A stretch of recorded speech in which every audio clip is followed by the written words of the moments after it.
fulani. Gwari, Allah fulani. sannu ko?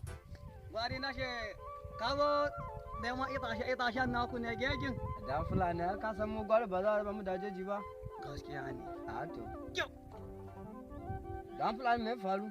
Ai wato gwari abin al'ajabi baya karewa. Haka ne dan fulani. Na she a shekarun baya da suka fushe ai kana da labarin wani tashe-tashe bom da aka yi ta yi a cikin gari ko? Ina da labari dan fulani. To ai a wannan lokacin akwai wani mutum biyu da wannan bom ya tace da su. Dan fulani bom ya tada su. A shan bom santa ake shewa ne ko cikin gari? A dan fulani. Ko santa ana cewa? Shan dai. To cikin ikon Allah akwai wasu mutum biyu wanda bom ya tace da su. Su biyu bom ya tace da su. Kai kansu duka gaba ɗaya su biyun ya shire. Kai a ƙasa ga gawa a ƙasa ga kuma gangan jiki.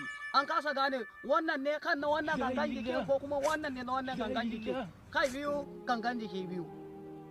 Ai na shi to tun da dai an kasa gane wanne ne wannan ne na wannan ko na wannan. Ai na shi aiwa wannan gangan jikin kyakulkuli. Ai kwa cikin ikon Allah ana yi ma wannan gawan kyakulkuli. Hai aka ga wannan kan yana murmushi.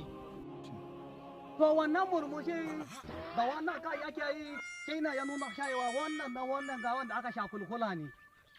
Ka ji dai yadda bayanin yi. Ku da Hausa su ne muku kallon garori shi ne yanzu kuma za ku rinka kallon gwari garori ne?